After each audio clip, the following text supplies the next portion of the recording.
reversed on the airway time, and it leans in this direction.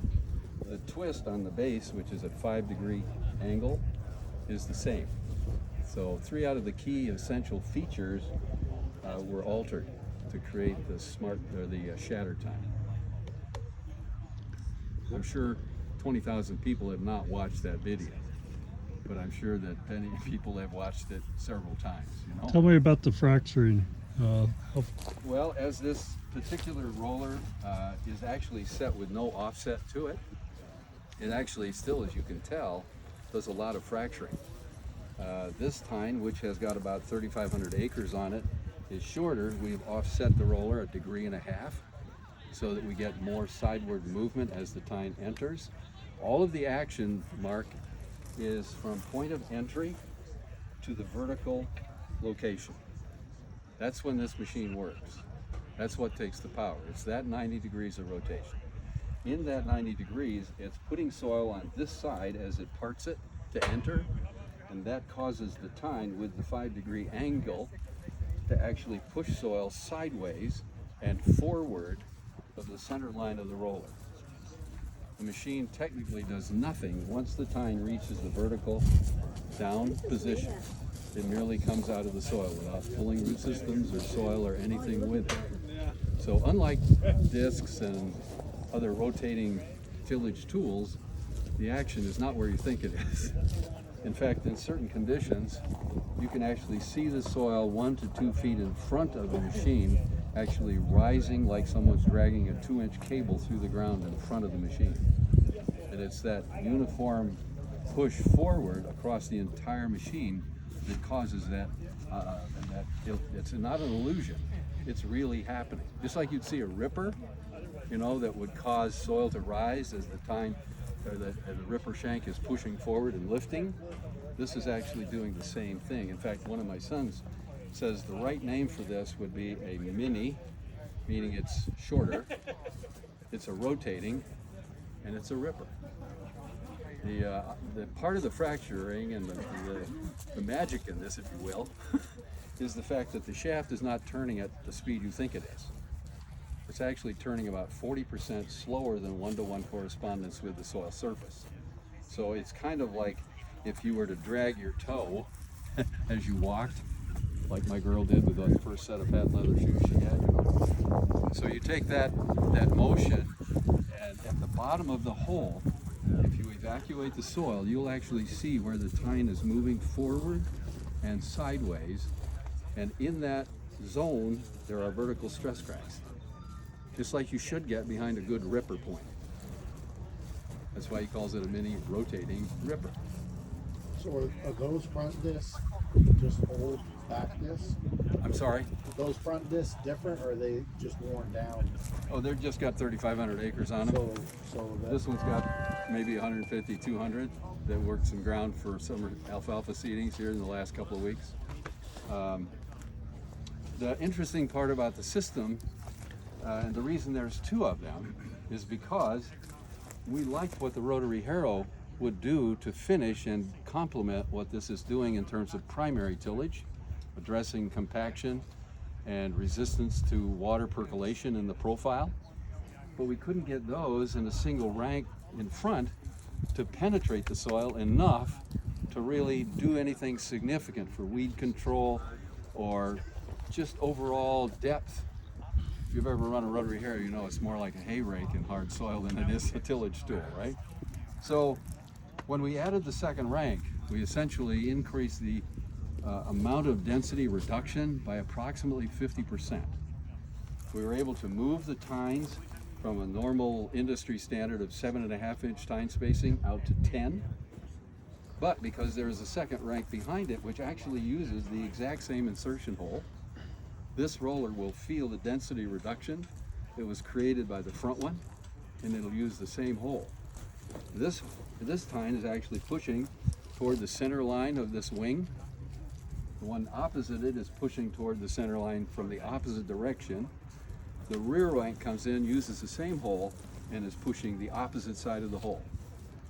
So now, in order to get full width fracturing, we only need to really impress soil 5 inches. So that's why you'll see us running 0 degrees of offset or 1 degree or 1.5 degrees.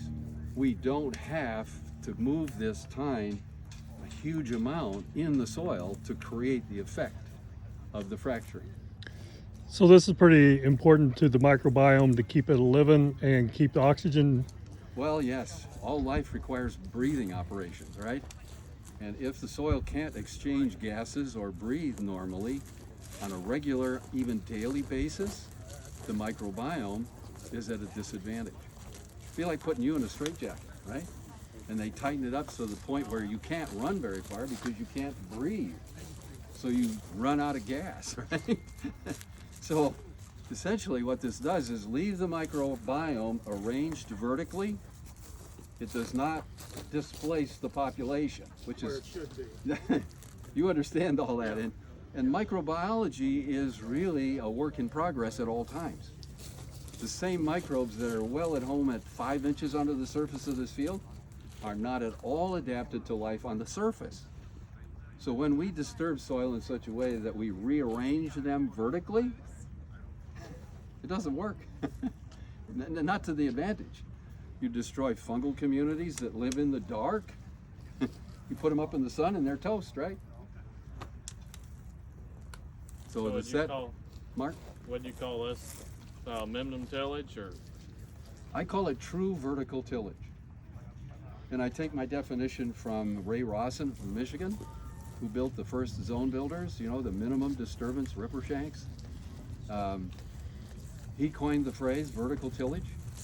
He was breaking compaction, and he didn't rearrange the profile, right? Put a coulter in front, thin shank, replaceable shin piece, and outside of the line in the field, nothing was rearranged. The dilemma with using that only, since you brought it up, or did I bring it up? I don't know. Somebody brought it up. The problem with just using a ripper is that even in a low disturbance ripper, the soil in the plow layer is largely unimpacted, unchanged in terms of its density. You'll see better water infiltration, you'll see better gas exchange, you'll see all that happen behind a ripper, but it's only happening in a very small place. And the actual problem is, hiya Darren, the actual problem is in the whole plow layer where water is experiencing resistance to percolation. I just love it when they have these demonstrations, you know, with the raindrop simulators. I wish some of those people were standing here. Because they're really only focusing on infiltration. And I don't know what you know about infiltration, but that means basically getting it off the surface. Right, Ben? If you get it off the surface, hopefully everything is good. Well, it is unless the water couldn't percolate. If it doesn't percolate, infiltration before long becomes zero. It's like a flood toilet. When you can't get any more water in the glass, it overflows. And to this day, I know that's why a lot of no-tillers still keep a field cultivator around.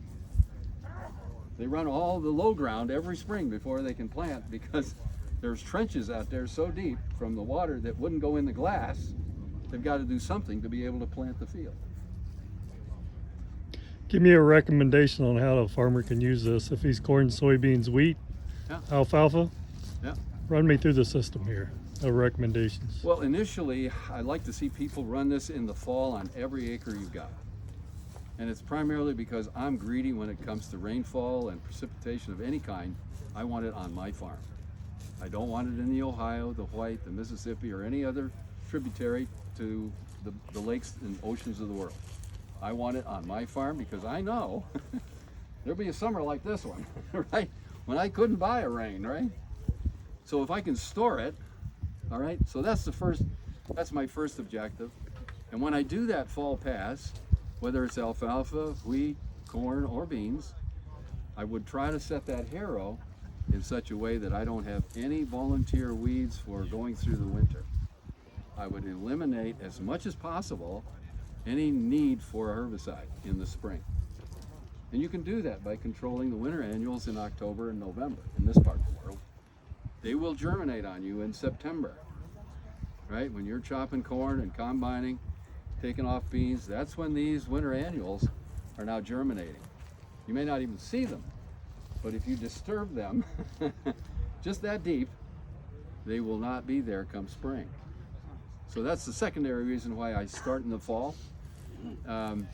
Over time, depending on the soil and how much time and other factors, now I have people that have transitioned to they run it once a year, and it's in the springtime because they don't have infiltration or percolation problems unless an extremely wet summer.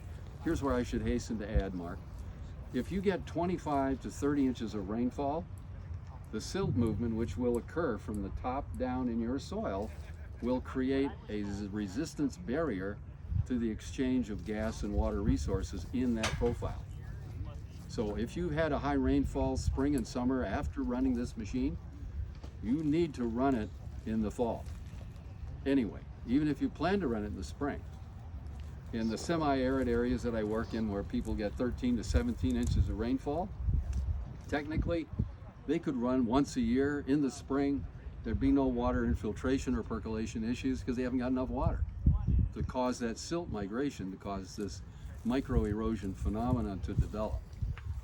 But over time, as soils change, and the microbiology is the engine, and it's attached to root systems which develop very unique and normal architectures in response to the tine action. Now, this soil does not behave the same. And so, one of my clients now plants 5,000 acres of wheat, durum, canola, flax, edible beans, all kinds of crops in Saskatchewan, and he only runs his machine in the spring, and he does it behind the cedar. He removes his first flush of spring weeds with the machine after it's planted. And if you'd like to see the pictures, I've got them on the phone here. The canola rows are absolutely perfect. The wheat rows are perfect. No seed moves. And because of the side thrust of the tine, his capillary water, which may be very limited in Saskatchewan in the spring, is coming up to meet where his seed is located. You know a little bit about that in Michigan and your beach sand, right? So I hope that helps, Mark, in terms of when to use it, how to use it, why to use it. Although I see this machine as being very universal. Post-harvest applications of microbes, Oh, yes. of biology, saddle tanks. Yeah, we have people that are running saddle tanks. They'll put a spray boom on the machine right in front of the rotary harrows. How about direct seeding cover crops? Oh yeah, we have small grains. Guys planting beans, wheat, all kinds of cereals, cover crops, normal crops. Put an air seeder on this. Yeah, put a spray boom on it. This guy in Iowa is actually inoculating all of his seeds that come through the Valmar with the spray boom system on the front. The seed goes through the wall of water and inoculums. That's smart. He has no seed left over treated. You know, if he didn't plant it, doesn't matter. He can sell it. Yeah. Some of you guys got some questions back there? The only bad one is one you didn't know.